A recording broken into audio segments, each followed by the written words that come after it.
And blessed afternoon, everyone. Welcome to Brewing Live, all new season, episode 158 for mental preparedness in the new landscape of living amidst challenges of our present time. Ayan. So, Brewing Live is community service of Decaf Coffee Republic, our coaching hub and home of certified life coaches here in the Philippines. So, in partnership with Life Coach Philippines, our heart here as a game changer is to brew mental fitness in your space and help nurture holistic mental health for you and the people that matters to you. So shout out to all of my fellow kindred coaches serving in this corner of digital space and advancing life coaching ethically and authentically. Ayan. So dito na po sila.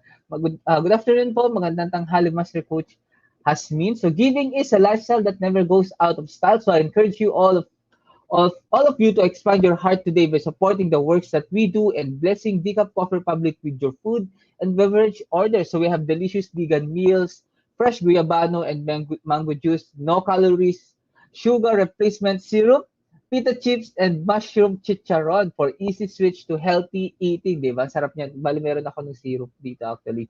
So I will invite you also to join our Save One campaign against diabetes. So check out our organic insulin wine and tea and know more about sugar regulator products to help fight the debilitating symptoms of diabetes. So connect po sa amin. Ito yung mga meron po sa Decaf Coffee Public. Yun talaga, yung chips, no? Before I continue, yung chips and the syrup niya, na natikman ko na siya.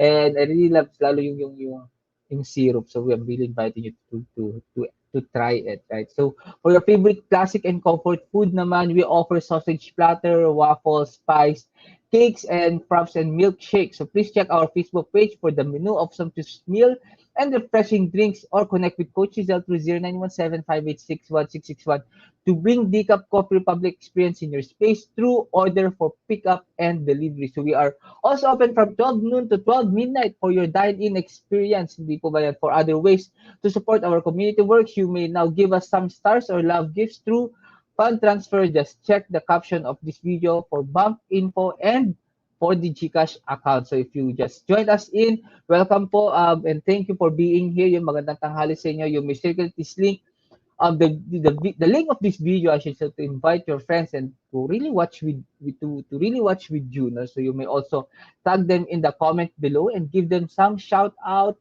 some encouragement, motivation, and best just acknowledge and expressing gratitude to them. No? As for me, let me give my shout out to fellow mental model collectors inside B-Learning Society with Master Coach A. So special mention to Coach Trisha Carino. Hello po, Coach Trisha. Magandang tanghali sa'yo. Our community lead inside B-Learning Society. So if you are not yet a smart holder of B-Learning e-card and you are still missing all the perks that we enjoy, today is the best time to take action. So connect po with Coach Rezzhel through 0917-586-1661 to join the B-Learning Society, the tent maker of B-Learning Homes for Mental Fitness. So enjoy 5% food and beverage discount from Decaf Coffee Republic and get a full access to the Mental Model Masterclass by Master Coach A happening every fourth Saturday of the month. Plus, the benefit from the 90-minute free coaching session with senior coaches from Life Coach Philippines. So this month's Mental Model Masterclass is scheduled on December 18 at 7 p.m. Master Coach A will teach on reinvention mental model. Ayan, reinvention time. So it's December. So if you're connect with Coach Rezzhel through 0917-586-1661 for additional information, details, and registration assistance. And moving on, for today's episode, I'll be sharing with you one day to day one. Ayan. So please do tag your friends and forward this video link and invite others to join our conversation on mental preparedness ngayon pong lunchtime. No? So who am I? I am Coach Orvyl I'm a certified co-create life coach and certified mental health coach. And also I'm a senior software engineer. I'm a backend specialist in Paymaya. So it's really my passion to really create software. So it's really my passion of coding, ika nga. And I've been in this industry for almost a decade now. But then in 2018, I started my journey to become a certified life coach. This is the time wherein na-feel ko na yung moment. I really felt na my season really is to really start showing up, start teaching, expressing my opinion, sharing my story and learning and really start to lead, no? To leader up.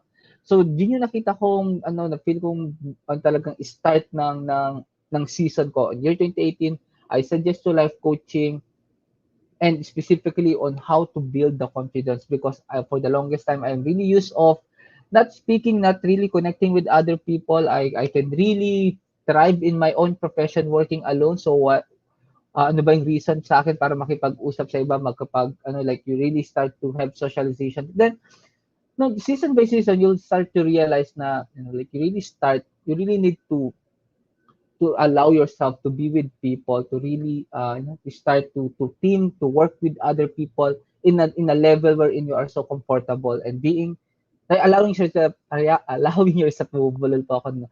Allowing yourself to be dependent. It's totally okay, and yun, so that's my journey now. 2021, I help my business exists, no, to really help highly doubtful individual, no, yung mga taong natakot na they are so fearful of the things that are uncertain, yung mga hindi sure. Kung hindi tayo sure, nakakatakot yan, wag natin yang puntahan. So if that's you, no, like you wanted to really face those fear, yung gusto mong, alam mong kailangan mong i-overcome yung takot na yon, and you're saying yes to it in order for you to really live outside typical, to really live outside of your comfort zone. Because living outside typical or your comfort zone, doon po kasi talaga nangyayari. Doon magiging reality ang tinatawag nating unstoppable dream. You really need to start taking risks, and if you're saying yes to that, but currently that right now hindi mo alam kung saan mag-i-start, paano mag-i-start, and what are the things that we really need to settle, let's have a conversation. Meet me inside GCash Coffee Republic, meet me inside Life Coach Philippines. See you inside Coach A Coaching Community. Let's have a conversation inside, okay?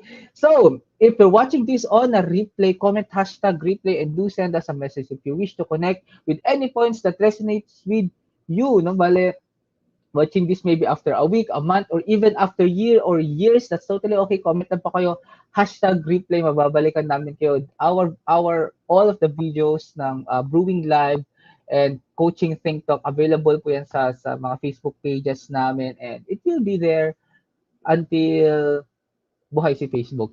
Yun yung una ko naisip. Yeah, so it's very available. Comment lang kayo, hashtag replay, okay? So you may find the YouTube link where you can watch the replay of all the episodes of Brewing Live also in the caption of this video. So please do follow and subscribe to the channel so you will be notified when new learning and videos becomes available. Ayan, so dito na po sila Coach Marifem. Good afternoon, Coach Marifem. Coach Sean, hello po. Ayan, hashtag leader up. Thank you po, Coach Sean. So let's start our conversation, no? Pero usually ni-start ko siya, pero gusto kong kumanta, no? Pagbigyan ko kayo, kantahan ko kayo. Kasi yung title ng talk natin is One Day to Day One. So, I think alam niyo na yung kakantahin ko. Right. So, let's have magkantahan muna tayo, no?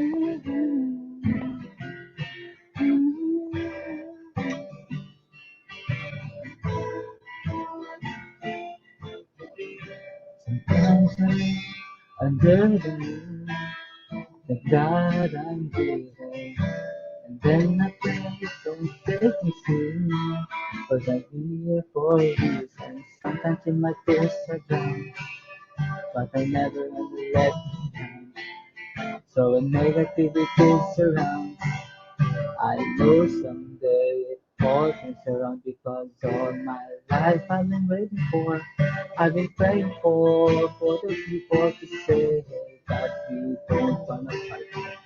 That no more wars and our children to stay. One day, one day, one day. Oh, one day, one day, one day.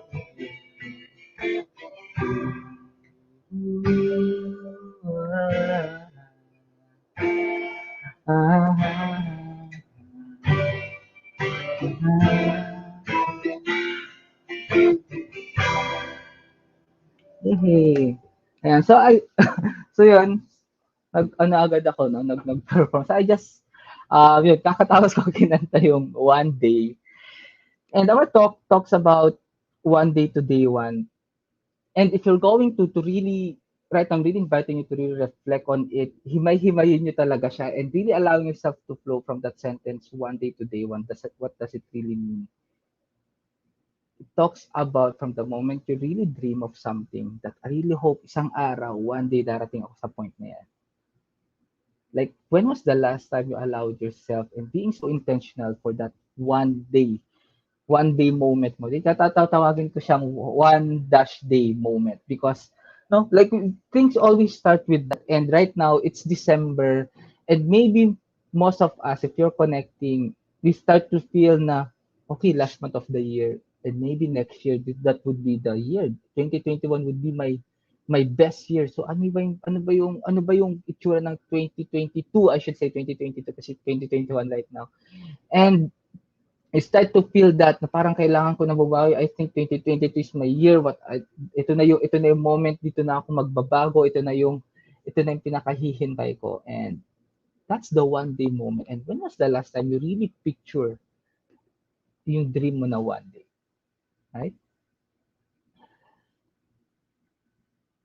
If you are intentional or like yung ginagawa mo man siya, like every morning you're really visualizing it and yeah, you keep daydreaming it.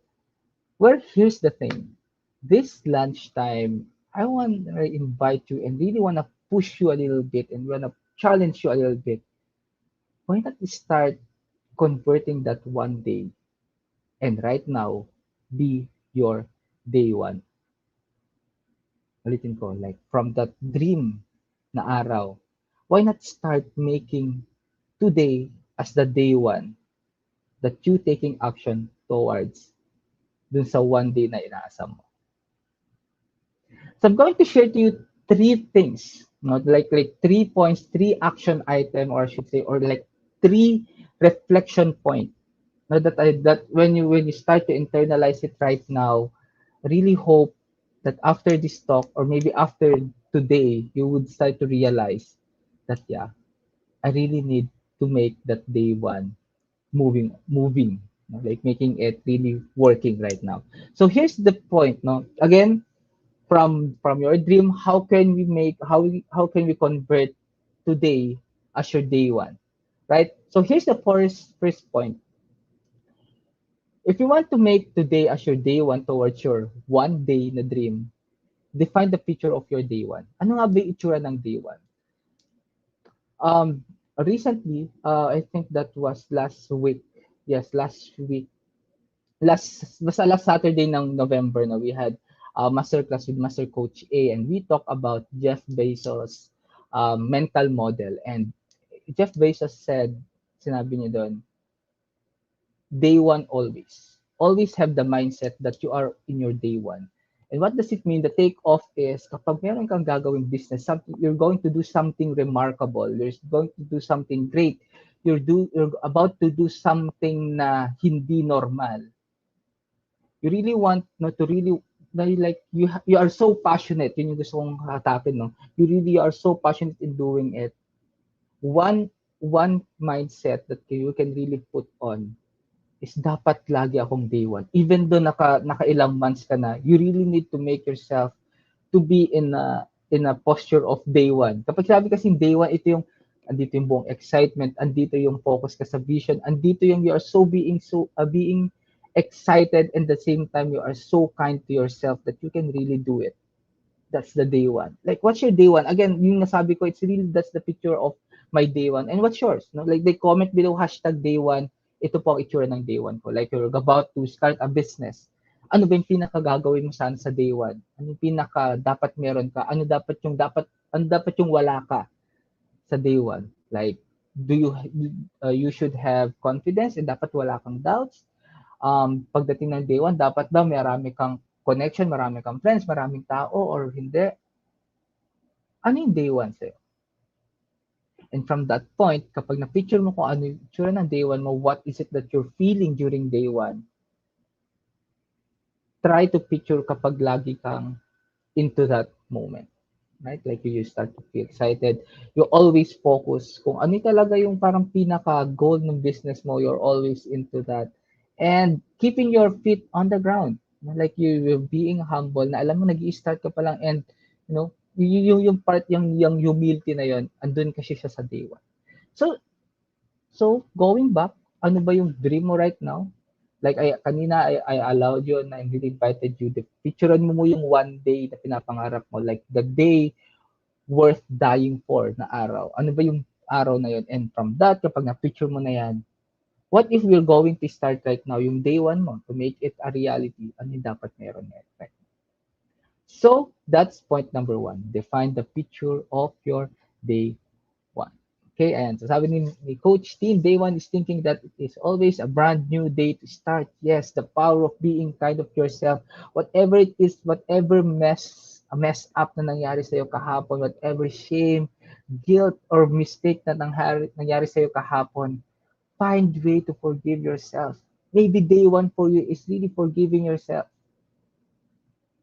Like really, from that moment na pinatawag mo yung sarili mo, you start to gain the learnings, the wisdom na dapat mong bitbitin as you move forward into your into your unstoppable dream, into that ideal day, into that dream day, into that day worth dying for.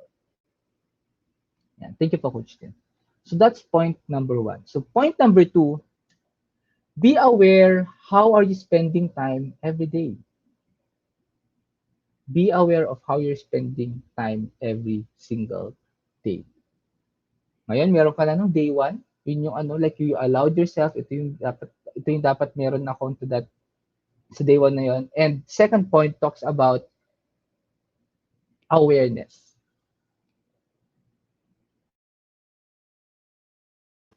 Excuse me po. So, like really awareness right now and meaning from the time you wake up, from magla-lunch ka na, and then magme-merienda, and then dinner, and then you're about to close your eyes.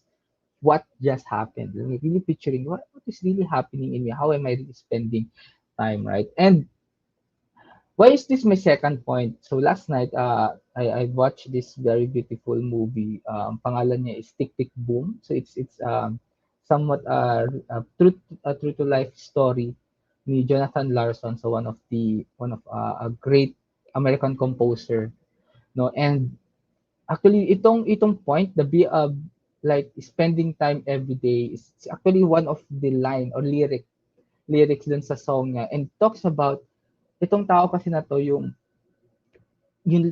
parang pinipicture niya sa movie, parang every single moment nakakarinig siya ng tick ng oras, tick, tick, tick, tick, tick, tick, and then meron siyang feeling that end of that ticking set of ticking, boom. So parang sasabi, kaya pinangalanan niya na tick, tick, boom, tick, tick, tick, tick. So parang like, para siyang walking bomb. So parang ganun yung tinetipik niya. And he said dun sa lyric, like really reflect on how are you spending time every single day. Like how are you planning? How are you being intentional? How are you creating relationship? How are you really putting sacrifice and really putting things, no, like really putting yourself into work mode for your life to really have that the experience na masaya. Yun yung parang gusto niyang i-depict. So here's the point here. You really need to come to your senses. Sabi niya rin doon, like you really need to come to your senses. And with that, if you want to be aware, if you want to see who you are, who you want to understand kung ano yung pattern mo every single day, yun, have a moment of pause. Right now, you watching me being intentional, being so focused in me right now, that is you going back into your senses, you being intentional. If you really wanna heal and really wanna move forward. So you really need to come to your senses. Where are you right now? What is it that you're feeling on right now? And then as you reflect on dun sa sarili mo kung paano mo ginagamit yung oras mo every single day. Have this lyrics.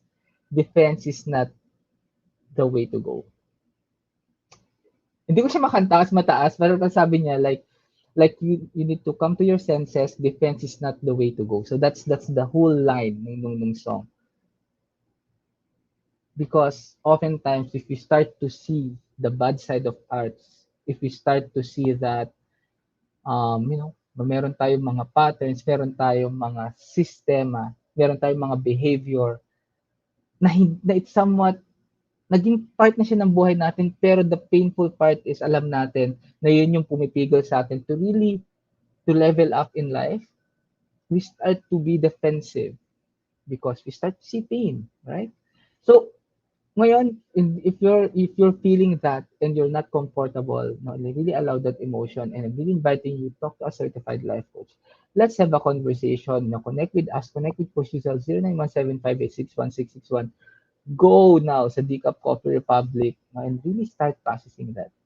Because here's the very, very good news.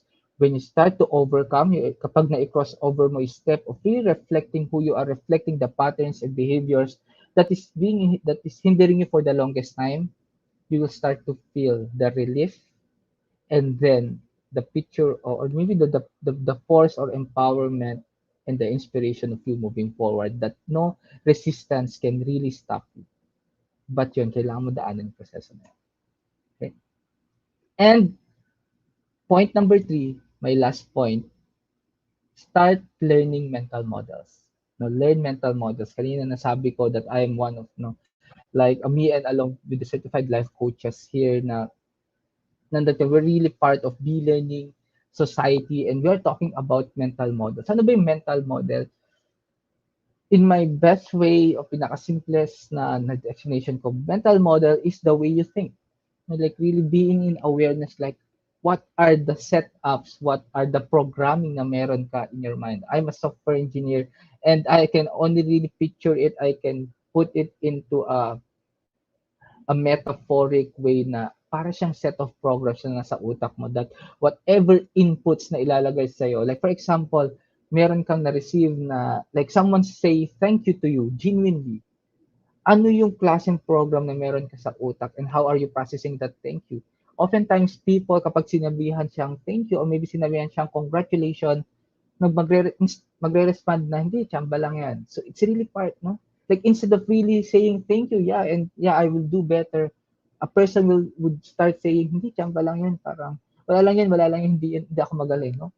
Like, really, aren't you curious anong nangyari, anong programming meron siya, and like, instead of really receiving the congratulations or thank you, may ganun yung processing niya. And that's one of the common example of a lot of examples. And maybe right now you're connecting with that. And if you're curious and you really wanted to understand, i-improve yung ganong respond mo, mental models really for you. And I really believe this December, and a best way to start here 2022, mental models, it's a gem for you to really invest on, really find time and really talk to us. No, join us inside Life Coach Philippines. We are really on to mental models. And into this specific context, one day to day one, I'm inviting you to really talk to a certified life coach para mabigyan ka ng details about the 10,000 experiment rule. So this is one of the mental model wherein if this mental model talks about na okay lang magkamali dahil nga day one ka lagi, di ba? And if you want to start something great, you want to go out to your comfort zone, maybe magre-resign ka right now and you really want to hit that specific job that you want, or gusto mo gumawa ng totally a new business, having that mindset that 10,000 experiment rule can really help you big time, because with that, kahit magkamali ka, you will take it as a learning. You will take it as a real experiment, a needed experiment for you to move one step closer dun sa great dream mo, dun sa unstoppable dream mo, dun sa one day na ini-imagine mo. That's one. Like the 10,000 experiment rule. Coaches like us can really dive deep into this one, can really talk with you, explain with you clearly ano yung 10,000 experiment rule, and how can we create a program for you to have that mindset, that mental model, I should say. And another thing, from one day to day one, you really need to understand and have a grasp on, really appreciate the mental model of stepping stones. Stepping stones talks about na ang success is not about a linear, hindi siya pataas, hindi siya always fluid na like a flowless na inclined ng pataas. Stones talks about, imagine a climber na umakyat, umakyat sa bundok, and oftentimes kailangan niyang bumaba para makuha niya yung mga specific na stones na dapat niyang tapakan, dapat niyang hawakan in order for him or for her to really navigate well hanggang makapunta siya sa taas. So that's the picture of stepping stone. And imagine if you have that mindset in place in you, that mental model in place in you as you move forward in your life, as you go into that one day, things would start not necessarily easy, but it's more on things become more easier to understand, and you will become more joyful along the way. You are not beating yourself palagi every time that you fail. And that's one of the important thing. You really need to stop beating yourself. And how? Yep, be loving yourself. No? Self-care sinasabi nila. But in the context of you pursuing something, minsan prone talaga tayo sa mga negative self-talk, self-beating. Mental model can really help you to really overcome those things.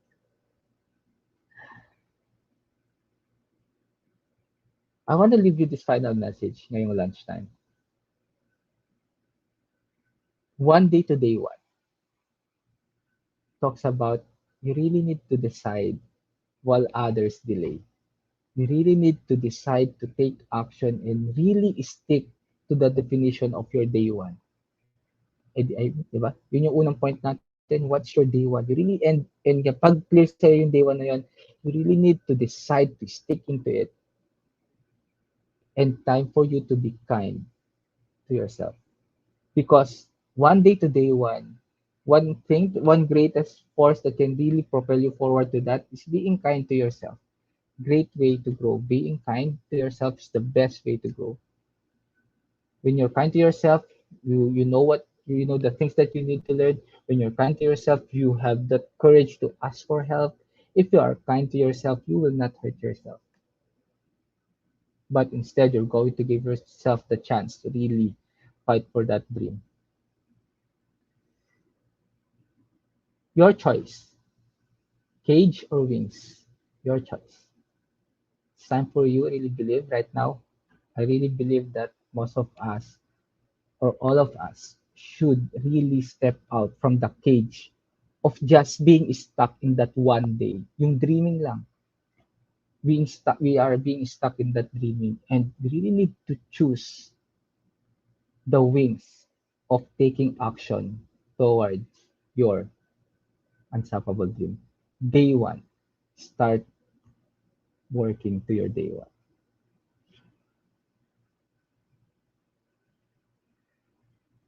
Thank you for joining me today and supporting the advancement of mental fitness. So mental preparedness talk of Decaf Coffee Republic is back. So do join us every Saturday at 4 p.m. So if you are interested about trauma and ways to heal, I invite you to attend the Trauma Masterclass series of Master Coach A, and her next class is happening this next month, December 10th. It will be focused on trauma as a big threat to your emotional well-being. So if you're interested to become a professional service provider, either as a life coach and mental health coach like us, connect with Coach Rezzhel through 0917-586-1661 to know more about the Co-Actively Co-Create Life Coach Certification um, program by Master Coach A. So we are now accepting application for mental health certification and internship program with limited slots. So make sure that you make the reservation with Coach Rezzhel. So join us back tomorrow, same time and same digital space for episode 159.